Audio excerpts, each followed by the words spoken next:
saatnya kita belajar.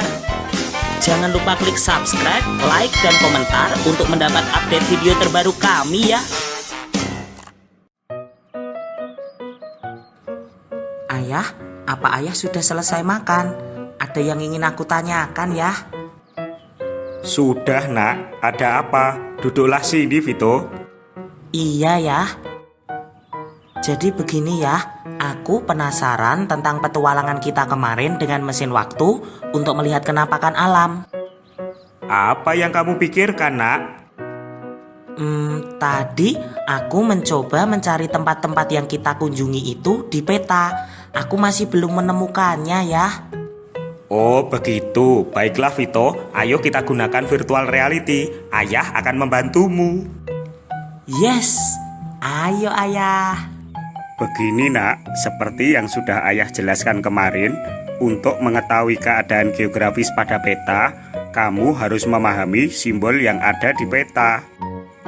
Iya ya, aku masih mengingatnya. Baiklah, lihatlah melalui kacamata virtualmu. Ayah akan jelaskan lebih jauh lagi mengenai simbol kenampakan alam pada peta. Baiklah ayah. Pada sebuah peta, sungai digambarkan sebagai garis yang tidak terlalu lurus, sesuai dengan bentuk sungai itu sendiri. Jika ada percabangan sungai, maka gambar pun akan bercabang. Selanjutnya adalah gunung. Dalam sebuah peta, gunung disimbolkan dengan gambar segitiga. Simbol gunung terdiri dari dua warna, yaitu segitiga merah yang menandakan bahwa gunung tersebut adalah gunung aktif, dan segitiga hitam yang menandakan gunung tersebut sudah tidak aktif. Berikutnya adalah danau. Danau digambarkan dengan simbol bulat tidak sempurna berwarna biru yang menandakan bahwa itu adalah kubangan air. Lalu simbol apa yang digunakan untuk menandakan lembah ya? Begini nak, lembah merupakan wilayah di sekitar pegunungan atau perbukitan. Jadi, kamu bisa menemukan lembah di sekitar tempat-tempat tersebut. Di peta biasanya akan ditulis nama lembah yang ada di daerah itu. Berarti untuk menentukan letak pantai, kita mencari di daratan yang berbatasan dengan laut. Apakah benar begitu, ayah? Benar sekali yang kamu katakan, anakku. Mari kita lanjutkan, nak. Selain menggunakan gambar, keadaan geografis pada peta juga disimbolkan dengan warna. Untuk menggambarkan dataran rendah, warna yang digunakan adalah hijau. Sedangkan untuk dataran tinggi digambarkan dengan warna kuning, oranye, atau coklat. Semakin gelap warna yang digambarkan, maka wilayah tersebut semakin tinggi. Wah, aku sudah sangat paham dengan penjelasan simbol pada peta ya. Pasti aku dapat dengan mudah menemukan tempat-tempat yang kita kunjungi kemarin. Baiklah Vito, lanjutkan untuk mengerjakan tugasmu. Nanti ayah akan memeriksanya. Iya ayah, terima kasih telah memberikan penjelasan kepadaku. Ayah, aku telah menyelesaikan tugasku. Baiklah Vito, coba bacakan salah satu nak. Aha, aku akan membacakan hasil identifikasi kenampakan alam Pulau Bali. Bentang alam atau kenampakan alam Pulau Bali. Gunung yang ada di Pulau Bali diantaranya adalah Gunung Agung, Gunung Batur, Gunung Abang, Gunung Adeng, Gunung Batu Karu, Gunung Merbuk, dan lain-lain. Sedangkan lembah yang ada di Pulau Bali diantaranya adalah Lembah Pantunan, Lembah Tukat Melangit, dan lain-lain. Bukit yang ada di Pulau Bali diantaranya adalah Bukit Kintamani, Bukit Asah, Bukit Jambul, dan lain-lain. Sungai yang ada di Pulau Bali misalnya Sungai Ayung, Sungai Balangan, Sungai Tikat Buleleng, Sungai Pangi, dan Sungai Pakerisan. Dataran rendah yang ada di Pulau Bali misalnya Dataran rendah Badung, Tabanan, Gianyar, Buleleng, Batur, dan lain-lain. Sedangkan pantai-pantai yang ada di Pulau Bali misalnya Pantai Kuta, Sanur, Jimbaran, Tanah Lot, Nusa Dua, dan lain-lain. Wah, kamu sangat bagus dalam mengidentifikasi bentang alam Pulau Bali, Vito. Terima kasih Ayah, aku juga sudah menyelesaikan untuk pulau-pulau yang lainnya. Ayah sudah yakin kamu benar dalam mengerjakannya, Nak. Oh ya, tahukah kamu, Nak? Bentang alam Indonesia yang bervariasi tidak terlepas dari keadaan iklim di Indonesia. Iklim, apa itu ya? Iklim adalah keadaan rata-rata cuaca pada suatu wilayah dalam jangka waktu yang relatif lama. Sedangkan cuaca adalah keadaan suhu udara, tekanan udara, curah hujan, angin, dan sinar matahari pada waktu pendek dan pada tempat tertentu pula.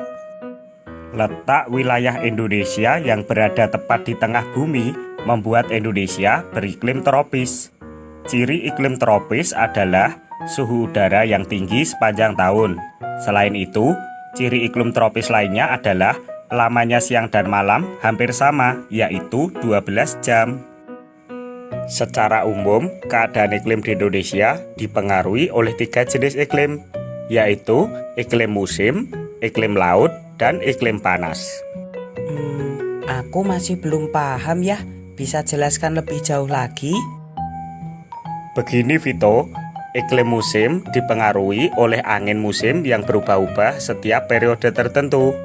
Iklim musim terdiri dari angin muson barat yang bertiup pada bulan Oktober hingga April yang sifatnya membawa musim hujan, dan angin muson timur yang bertiup sekitar bulan April hingga Oktober yang sifatnya kering. Biasanya itu mengakibatkan wilayah Indonesia mengalami musim kemarau. Yang kedua adalah iklim laut. Iklim laut terjadi karena Indonesia berbentuk kepulauan dan memiliki laut yang luas. Maka banyak menimbulkan penguapan dan akhirnya mengakibatkan terjadinya hujan. Sedangkan yang ketiga adalah iklim panas. Iklim panas terjadi karena Indonesia ada di daerah tropis, di mana suhu yang tinggi mengakibatkan penguapan yang tinggi dan berpotensi terjadinya hujan. Wah, ternyata keragaman bentang alam Indonesia tidak terlepas dari keadaan iklimnya ya. Benar anakku, dan tidak hanya itu saja. Bentang alam, keadaan wilayah, dan juga iklim juga membawa pengaruh terhadap keragaman flora dan fauna di Indonesia. Oh ya? Bisakah Ayah jelaskan padaku ya? Coba bacalah bacaan di depanmu dan temukan ide pokoknya, Nak. Kamu akan mengetahui berbagai penyebab keragaman flora dan fauna di Indonesia. Baiklah Ayah. Ide pokok tiap paragraf bacaan beragamnya flora dan fauna di Indonesia. Indonesia sangat kaya dengan keragaman flora dan fauna. Banyak faktor yang menyebabkan kaya dan beragamnya flora dan fauna di Indonesia, seperti iklim. Faktor penyebab kaya dan beragamnya flora dan fauna di Indonesia adalah tanah. Air juga merupakan faktor penting yang menyebabkan kaya dan beragamnya flora dan fauna di Indonesia. Selain iklim, tanah, dan air yang merupakan faktor abiotik, ada juga faktor biotik yang mempengaruhi kaya dan beragamnya flora dan fauna di Indonesia, yakni manusia. Di sisi lain, manusia juga mempengaruhi keberlangsungan hidup flora dan fauna. Faktor biotik selain manusia adalah hewan dan tumbuhan itu sendiri. Aku telah selesai membaca dan menemukan ide pokoknya, Ayah. Tetapi aku masih bingung contoh keragaman flora dan fauna itu ya. Ayah akan bantu jelaskan padamu, Nak. Perhatikan bagan persebaran flora di Indonesia itu. Dari gambar tersebut, kita dapat mengetahui bahwa persebaran flora di Indonesia dibagi menjadi dua, yaitu Indo-Malayan dan Indo-Australian. Flora Indo-Malayan meliputi kawasan yang ada di barat, yaitu Kalimantan, Sumatera, Jawa, dan Bali. Sedangkan flora Indo-Australian meliputi kawasan yang ada di timur, yaitu Sulawesi, Maluku, Nusa Tenggara, dan Papua. Vito, karakteristik jenis flora Indo-Malayan dan Indo-Australian secara jelas disajikan dalam gambar tersebut, Nak. Amati dengan baik-baik perbedaan keduanya.